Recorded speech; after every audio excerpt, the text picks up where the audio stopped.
Hello, Chrissy. Hello. How's it going? Very well, thanks. How are you? I'm great. Sunday. It's a beautiful day at the beach. We Sunday fun day. we both live in Pawleys Island. It's a tiny community, but we love it here. How long have you lived here? 13 years. 4 years. Celebrate. Isn't it funny how you always celebrate your anniversary? Labor Day weekend, it's mine. July 17th. That's ours. Yeah. Okay. So we're going to talk about, listen, I'm a male, you're a female. Duh. Today's topic is flexible. Are you flexible? Look, write this down. Are you flexible? Oh, sure. We'll talk about the body. Sure, because that's part of it. Is your mind flexible? Mhm. Is your body flexible? I can only speak to men. Sorry, that's who I am. Don't know anything about no lady parts and flexibility. Just don't know. And lady heart, don't know about the lady heart. Married 32 years, still don't know. Slow learner. Anyway, Chrissy is a female. So let's get into the flexible. Flexible, are you flexible from the female perspective? But first, don't you have something coming up that's really cool? Yes. So I'm Chrissy, and I have a local business here in Pali. It's called Subala, and Subala means beauty and strength in Sanskrit, which is like the language of yoga. So in addition to all of my yoga classes, I have like personal training and wellness. I've got fitness, nutrition, injury prevention, all of that kind of stuff going on. And my yoga students kind of promoted me to do a book club based on the chakra system. So we're going to read Eastern Body, Western Mind by Anna Dea Judith. And you can go to Subala, Subala 843.com to find out more information. There's a couple blogs about the book club. There's a link to sign up through a third-party company called With Ribbon, and they've been freaking amazing to me. But we're going to meet on the second Wednesday of the month for until December. And so our first meeting is going to be on April 14th at 6:30 p.m. Eastern Standard Time. It's going to be via Zoom. So there's going to be a Zoom link. You can meet in the comfort of your living room or your dinner table, or you can even put us up on your dashboard and just listen. It's not meant to be a strenuous obligation. If you're not a big reader, that's fine. They also have this book on Audible if you're more of a listener, but it's basically to kind of explore the energetic systems of the body, very closely related to Chinese medicine and energetic pathways and meridians and qi and all of that kind of stuff, if you're familiar with those words. And it is going to be major personal self-growth. What works for someone may not work for you. What works for you may not work for me. And we're just going to explore all of these different routes and have a good conversation about this. So if you want to treat the book more like an encyclopedia, that's fine. This is my second time reading it. And the first time I used it as an encyclopedia, and now I'm reading it from cover to cover. And I'm finding that I'm learning a lot more reading it from cover to cover than using and picking and choosing what I want to learn. So, and that's so true what you just said. I just want to shine the spotlight on it. It's not just a reference thing. Each learning is different for each person.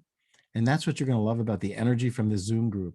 So tell us again, April 14th. April 14th, 6:30 p.m. via Zoom. That's Eastern Standard Time. And you can find the sign up link on subala843.com. Okay. Flexibility from the female point of view. By the way, I've signed up. I'm coming. Good Lord Yes. willing, I'll be there over Zoom. I love Zoom. And I Yes. even signed up for number 2 in May. And for the And next. I'm just thrilled with this company. They've been very helpful throughout the whole entire like process of me learning how to use their platform. And there's just going to be so much more to come, like meditations and yoga practices based on the chakra system. So So I'm join pretty. us. Well, Chrissy, flexibility. Go ahead. Flexibility in the female body. So there's a common phrase, if you don't bend, you will break. And there's another phrase that says, if you don't use it, you'll lose it. And they're kind of related to each other. And the human body sort of goes along with these systems. It's not like if you don't use your right leg, it's going to fall off. However, if you don't use all of your muscle systems and the full range of motion that has been provided for you since birth, then you will suffer range of motion defects and atrophy.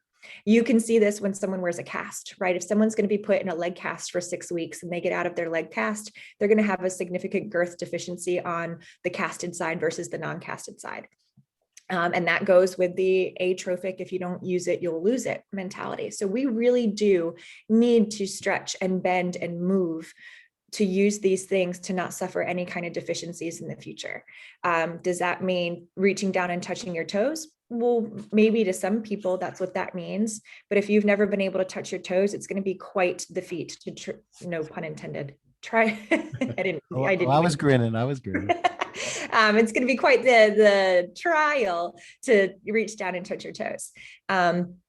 Instinctful movements, right? So just moving instinctively. When you wake up in the morning, many of us are going to sleep in a totally flexed position, ankles flexed, knees flexed, hip flex, elbows flex, even wrist flex, right? So we're going to hold our wrists under our chin to sleep. So instinctful movement would be waking up and expanding and having this big good morning stretch. But people are in a rush. They're late. Their child wakes them up. They sit there with their phone in front of their face for the first 5 minutes, and then they decide to get up and brush their teeth, and they totally skip through this, what is a necessary stretch in the morning.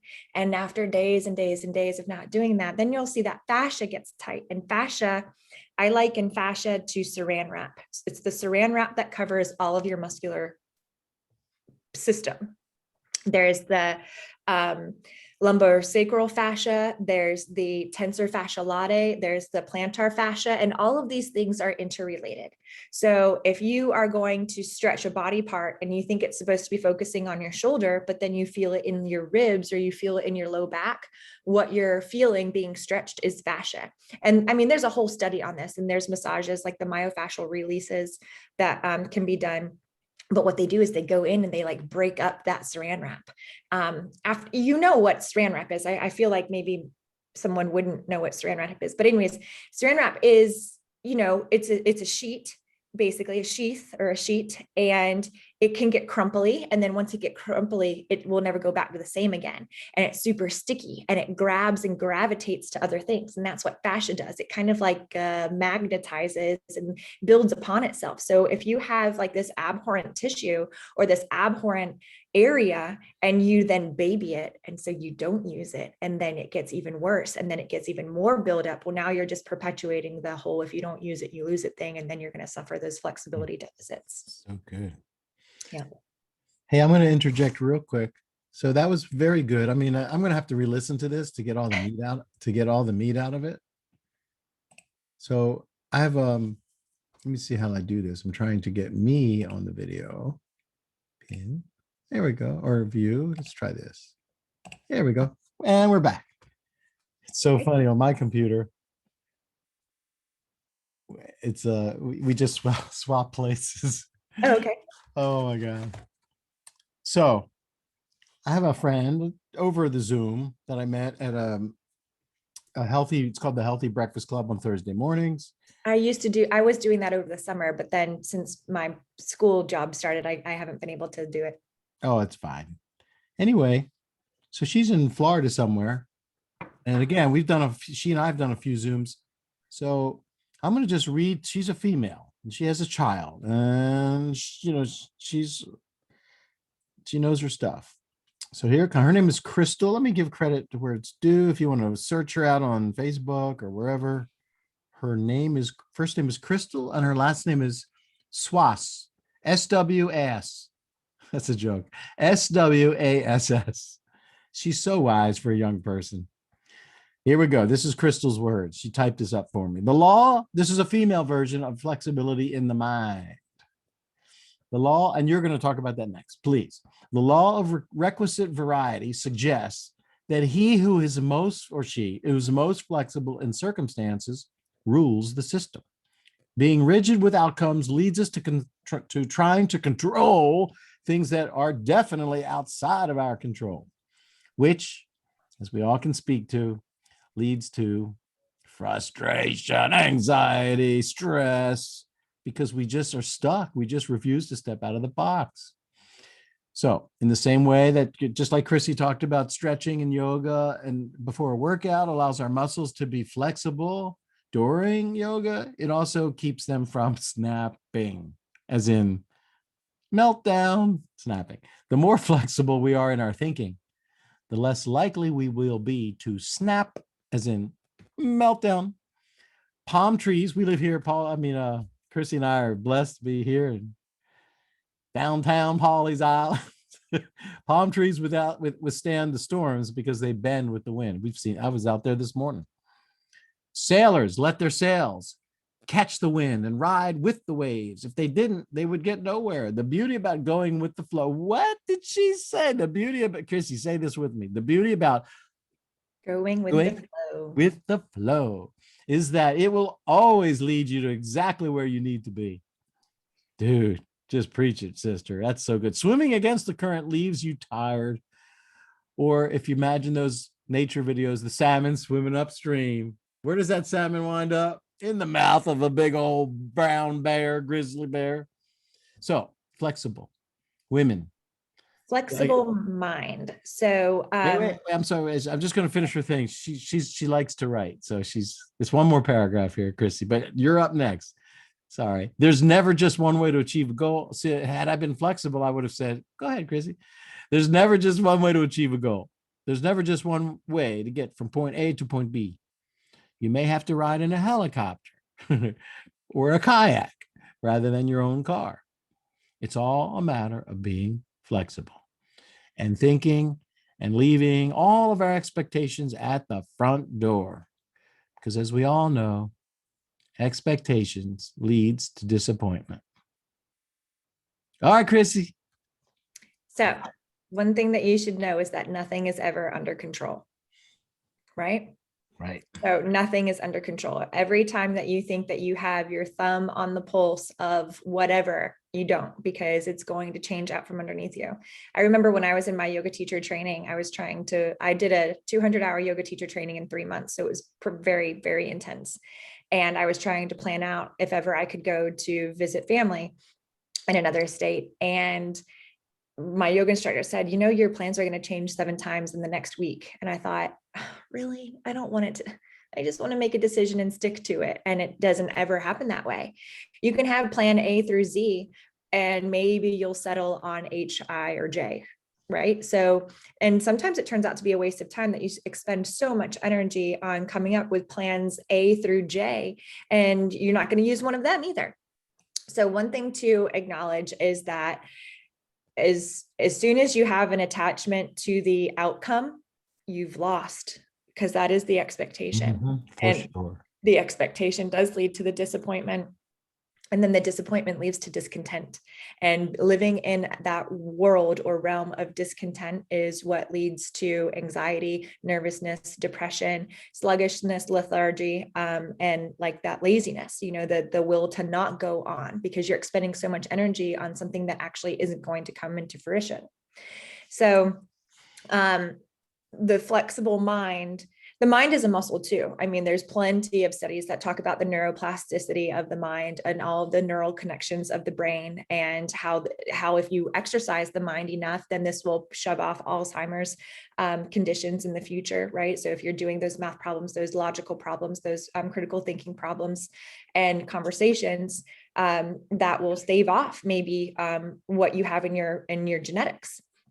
So the whole idea of having a flexible mind is kind of working through and using it as a muscle. So if you are a very regimented person and you eat at 5 o'clock every single night, then maybe, you know, playing around with 5:15, 5:30, 6 o'clock, and just noticing the reactions in your body. Are you frustrated? Are you angry? Are you disappointed? Are you mad?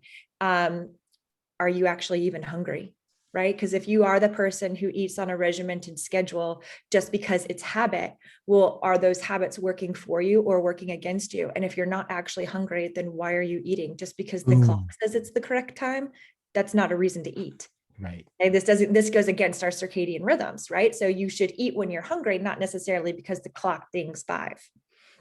So like this and other things. So that was a very, very benign example of a flexible mind, but maybe this is, you know, you have your TV show and someone calls you in the middle of your TV show and you don't answer the phone because this is the time that you watch your TV show.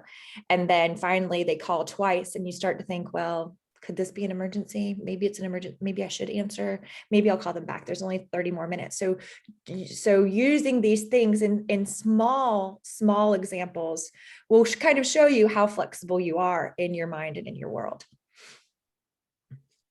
I think that's wonderful. If you had to pick like a super duper highlight, one or two things, what would they be? For a flexible mind, I would say, uh, unfortunately, I would say go with the flow more often. I would say don't necessarily be unhinged when you put your pencil to paper in a schedule and it doesn't go that way. Go with the flow and then take an inventory and write it down. How do these deviations of your schedule or of your plan or of your routine and habit make you feel? And those deep-seated feelings are where the discontent is going to be. There's a book, it's right in my other office, actually. There's a book called Feelings Buried Alive, Never Die, and it's by Carol Trueman with a K, Karol Trueman. And if you say that you are anxious, or you say that you have asthma, or there's all kinds of, anyways, the book is a very good encyclopedia kind of reference thing. But if you notice that you have anxiety, nervousness, depression, laziness, lethargy, sluggishness, all of those things that I said, you can go into that book and you can see where the physical manifestations are. And then you can see, oh, my inability to speak up for myself is closely related to my asthma, which is closely related to being shushed when I was a child. And then that is maybe why you don't speak up for yourself when, scheduling issues happen or something like that. So all of these things on an energetic level are very interconnected, and they're like woven together like a gauze pad. Like one piece is entangled with another piece entangled. And once you start to pull the string, then the whole thing unravels, which is a good thing, because once you identify the problem, then all of the other ones will start to come out, and then you can clean up house and really fix yourself for these attachment issues about the outcome that may or may not have ever been planned in the first place. So I would say go with the flow and personal inventory. And can you recall the name of the book again? It's a heavy title. Feelings Buried Alive, Never Die.